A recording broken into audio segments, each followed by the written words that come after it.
Falando evoluir, né? de suplementos tradicionais, né, aqueles, né, mais tradicionais da nutrição esportiva, eles já estão aí há muito tempo. E mesmo assim, ainda nós temos algumas dúvidas na ciência, mas é por falta de estudos específicos na prática. Exemplo para deixar claro isso. Você até comentou de um pré-treino que tem beta-alanina. Sim. A ciência, até o momento, diz que beta-alanina não é um suplemento interessante na musculação.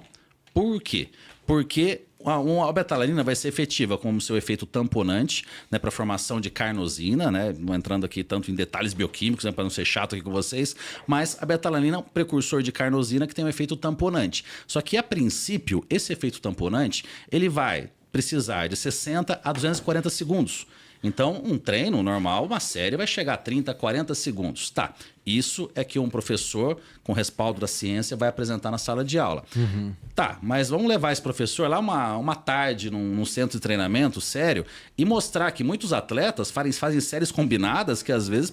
muitas vezes passa desses 60 segundos tranquilamente. Tem que ser para o mesmo grupo muscular, mas isso é muito comum. Atletas fazerem muitas séries combinadas, mesmo, às vezes até mais repetições, né? Então, isso é comum no fisiculturismo, mas não é algo de praxe para fazer um artigo científico.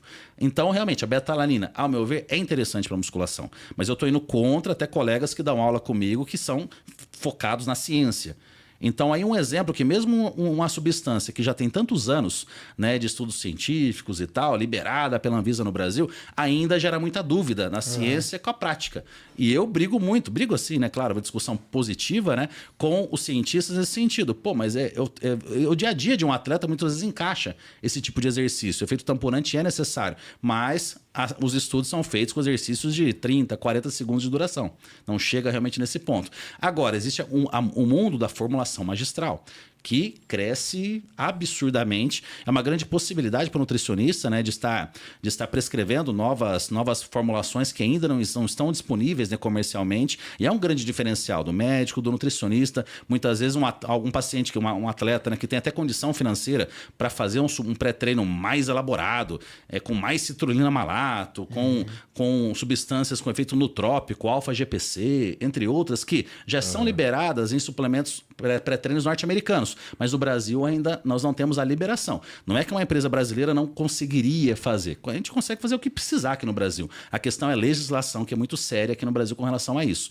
Lenta, na verdade, né, para liberar substâncias que já são mais comprovadas. Então, a formulação magistral, ela... assim, a gente está aqui conversando, estão lançando produtos novos.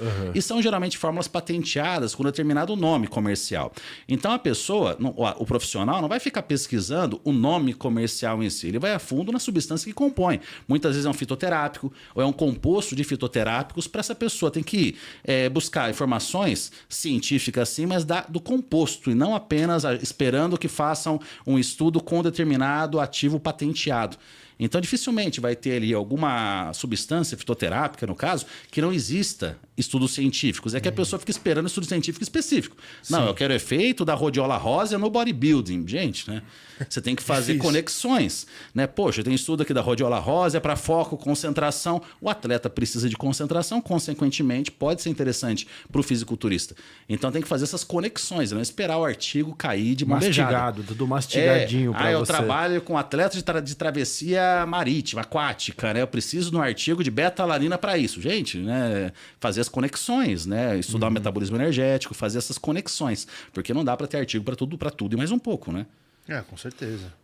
Mas com suplementos coisas novas que aparecem, mesma coisa? Tipo, mesma coisa. Não, é novo, mas deve ter algum estudo, deve ter alguma... Sempre, porque o novo, muitas vezes, é um nome comercial. Né? Tem um nome fantasia.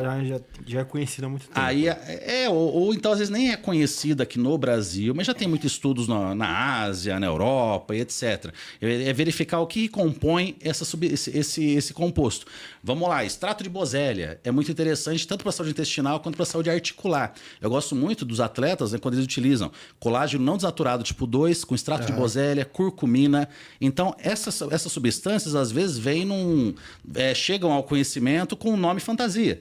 Então você tem que pesquisar o que tem dentro desse nome fantasia. Às vezes são substâncias já muito bem consolidadas. Né? Me veio na cabeça a questão, né, da curcumina. É excelente para o atleta, seja também, mais uma vez, para a saúde intestinal, saúde articular, um ótimo antioxidante, mas a curcumina ela tem uma péssima biodisponibilidade. Então existem algumas substâncias já patenteadas que têm uma biodisponibilidade melhor. Então é aí que está essa questão do profissional estar atualizado com relação a isso.